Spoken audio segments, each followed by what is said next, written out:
Kena sarafnya kejepit nih misalnya. Kejepitnya di mana? Karena diskusnya, bantalan sendinya yang menonjol, ada pengapuran di korpus, di badinya, vertebral badinya, ya ada kapurnya sehingga menekan, atau pengapuran di fasetnya. Itu penanganannya beda-beda. Atau jangan-jangan otot. Ya, ototnya yang mana? Ototnya quadratus lumborum kah?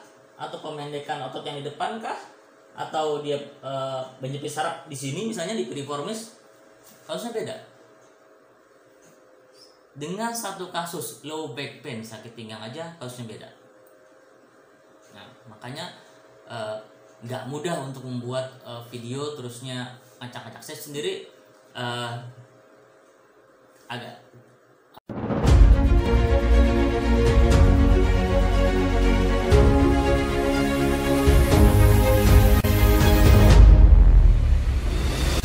Assalamualaikum warahmatullahi wabarakatuh. Semangat pagi.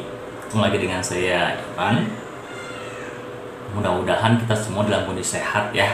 Alhamdulillah. Saya bikin video ini dalam bentuk respon saya terhadap apa yang ada di media sosial dan juga yang masuk ke WhatsApp pribadi saya.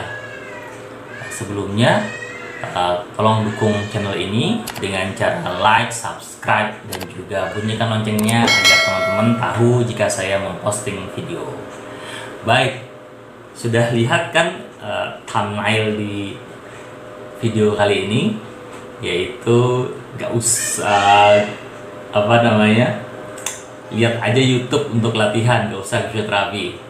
Ini beneran ternyata dan memang terjadi di masyarakat. Saya pernah lihat di postingan Facebook, satu orang tanya, ini saya udah sakit gini, apa harus fisioterapi? Lalu dijawab, gak usah, mendingan juga cari aja di YouTube, latihan sendiri. Seperti itu. Ada lagi seorang stroker senior ya, stroker senior, dan memang menjadi kita bilang konsultan lah ya, konsultan antar stroke, karena memang kalau di peer group itu antar stroker pasti erat sekali, dan jika dia membaik, pulih itu pasti akan sangat terpercaya, dan itu saya sangat support jika stroker antar stroke itu saling mendukung dan memberikan testimoninya dan memberikan arahan kepada, kita anggap juniornya gitu ya. Itu bagus sekali. Nah, sang senior ini mendapatkan WhatsApp bahwasanya Bapak R namanya. Selamat pagi Bapak R, salam saya dengan Anda. Beliau mendapat WhatsApp, lalu juniornya itu sama stroker tapi lebih junior, kemarin kata kenanya belum lama, minta tolong kasih tahu latihannya. Lalu beliau jawab, Bapak R ini jawab, saya cuma bisa kasih saran, tapi baiknya Bapak tetap ke fisioterapi untuk mengetahui cara yang tepat latihannya. Nah, Bapak yang bertanya itu jawab lagi, saya ke fisioterapi tapi cuma dipanas-panasin doang, disetrum-setrum doang gitu kan. Aduh, ini siapa yang salah gitu ya. Saya menanggapi ini sebagai suatu hal yang positif aja gitu, sekaligus sebagai introspeksi saya pribadi dan juga profesi kami fisioterapis.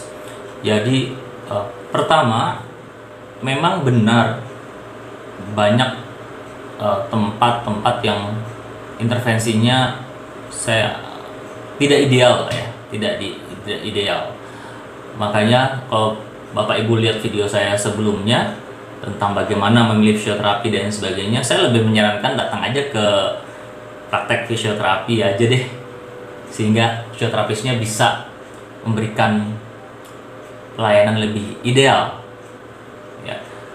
Saya nggak mau ngomongin tentang apa yang terjadi di beberapa tempat sehingga akhirnya tidak bisa melakukan yang ideal, atau mungkin dari faktor fisioterapisnya. Saya sudah ngomong tentang kompetensi, pendidikan, tapi saya tidak pernah angkat tentang apa yang terjadi, alur dan sebagainya, sehingga kita tidak bisa melakukan intervensi secara ideal ya. Itu saya mohon maaf atas nama pribadi dan juga profesi. Tapi hanya melakukan latihan berdasarkan YouTube juga salah kaprah. Bapak Ibu semua, fisioterapis yang membuat YouTube itu mungkin nggak terlalu banyak dibandingkan jumlah fisioterapisnya. Dan saya lihat para fisioterapis yang sudah spesialis, ya beberapa yang sudah spesialis, saya nggak lihat mereka terlalu aktif di YouTube tuh, gitu kan. Padahal mereka spesialis dibandingkan saya. Nah, saya belum spesialis. Saya master di bidang fisiologi, tapi saya bukan spesialis. Ya, tapi karena ada keinginan saya untuk sharing, makanya saya buat video. Nah, balik ke mereka, para spesialis itu juga tidak terlalu aktif membuat YouTube untuk edukasi. Satu hal lagi yang perlu diketahui, bahwasanya intervensi fisioterapi itu sangat spesifik, dan itu berdasarkan proses fisioterapinya. Apa itu prosesnya? Dari mulai pertama kali datang, namanya observasi. Saya pribadi, jika saya sedang kosong dan tidak ada di ruangan saya akan lihat pasien saya dari mulai masuk gerbang, bahkan dari mulai bagaimana pasien tersebut turun dari mobil atau dari kendaraan. Jika memang bisa naik motor, itu berbeda penilaian kita. Oh, ini naik mobil, oh ini naik motor, oh ini jalan. Bukan karena ekonominya ya, tapi dilihat dari bagaimana mobilitas dan ambulasinya, sejauh mana dependensinya, ketergantungannya. Ya, ada pasien yang memang tidak bisa dibonceng pakai motor, juga nggak bisa karena sakit. Atau bahkan ada pasien juga, saya pernah datang, kok dibonceng sama ibu gitu kan.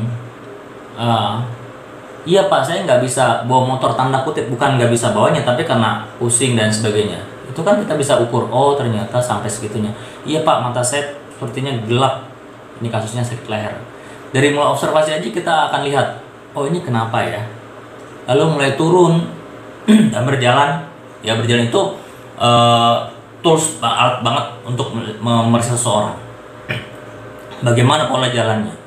Apakah ada antalgic, nyeri? Pola jalannya seperti apa? Circumducted, keep hiking, ya, menghindari daerah yang sakit dan sebagainya. Itu penting banget untuk data. Kita dari situ udah kebayang, oh ini sakitnya ini nih kemungkinan. Nah, mulai masuk, langsung diacak-acak, langsung dipermak? Enggak. Langsung dipanasin? Enggak. Kita akan tanya lagi. Ya, ada beberapa banyak pertanyaan. Nanti saya masukin ke sini. Apa yang mesti ditanya? Urutannya apa? Dan ada namanya algoritma. Urutan dari pertanyaan A, jawabannya A1 atau A2. Dari A2, pertanyaannya A21, misalnya gitu. Ya, kalau A1 berarti A1A, misalnya gitu. Jadi dari runut ditanya terus gitu kan. Ya, baik ditanya sama keluarganya, juga ditanya sama pasiennya langsung. Jujur kalau jawaban pasien langsung itu lebih valid ya. Itu baru pertanyaan. Lalu mulai tes gerak, aktif, pasif, resisted. Kita akan lihat, oh apakah ini kasusnya otot, tulang, sendi dan sebagainya, ligamen, ya, kenanya di mana, jenisnya apa, sudah mulai kebayang. Lalu mulai lagi dari pertanyaan tersebut, apakah ini termasuk systemic review, dalam arti kata apakah keluhan itu merupakan keluhan yang di lokal atau bukan. Misal kasus pada belikat, pokoknya kalau di video sakit belikat kejadian seperti ini gitu kan. Oh enggak seperti itu, kita cek dulu apakah ini penyebabnya visceral pain, misalnya nyeri karena organ dalam, misalnya di lambung, bisa juga kena di sini kan, atau memang kena di torakalnya, di punggungnya, ya ada gangguan di tulang punggungnya, atau rivet pain atau nyeri menjarah karena di lehernya. Nah itu kan beda penanganannya, walaupun dengan keluhan yang sama. Sakit di paha misalnya, apakah emang lokal pahanya, atau kasus dari pinggang, atau kasus dari visceral, gangguan penyakit dalam, organ dalam. Nah itu salah satu kita pastikan dulu.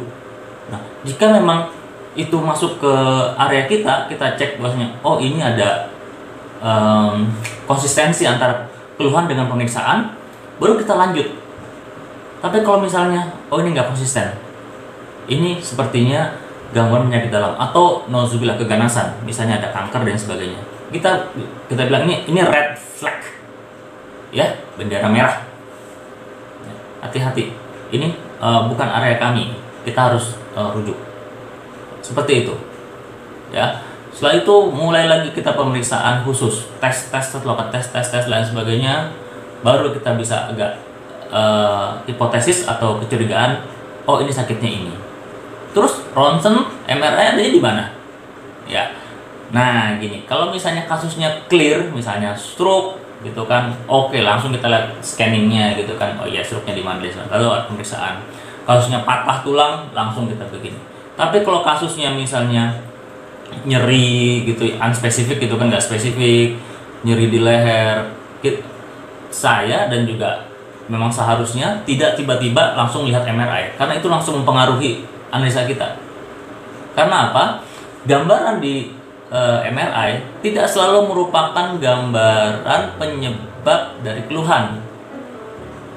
Nah, seperti itu. Jadi kalau misalnya kita mau periksa dulu, barulah kita lihat gambarannya.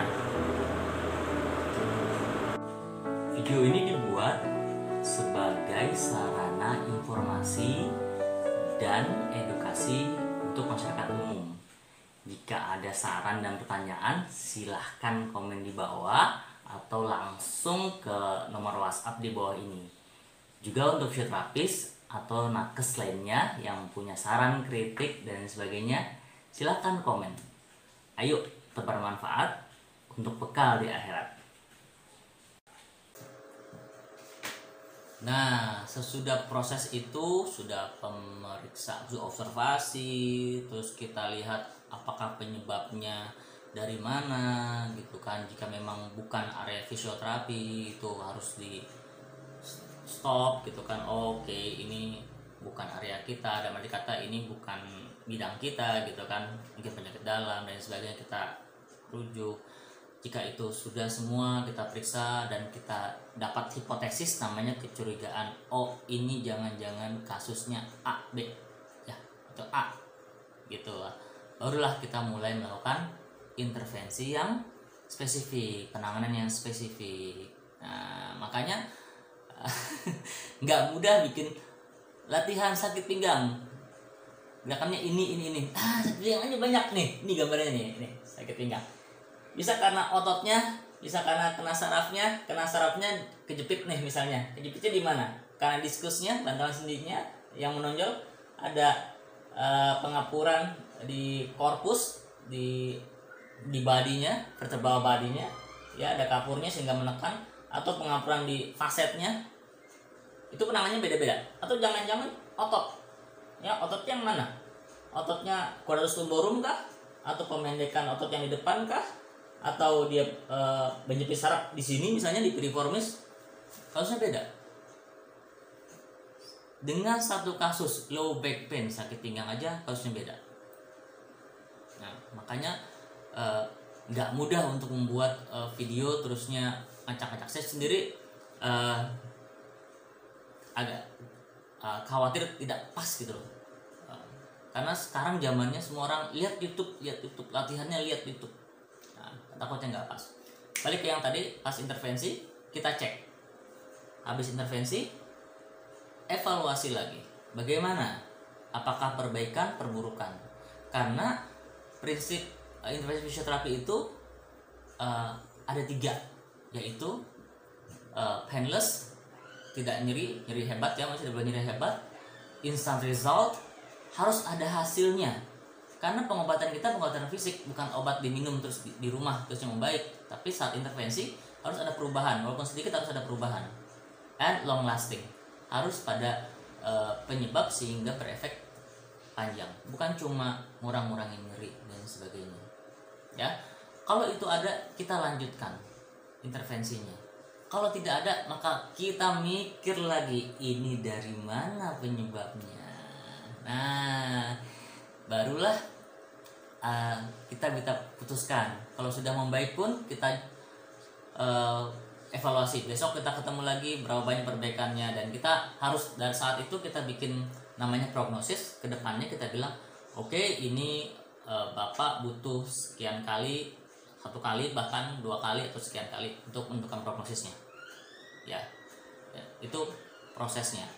Jika sudah dilakukan prosesnya, maka ada dua hal. Satu, discharging atau discharge. Kita cukupkan terapinya karena sudah membaik, kita stop, atau discontinue. Kita putuskan karena kita anggap ini pas temuannya bisa jadi ini case yang lain, bukan area kami, bukan area fisioterapi, ya.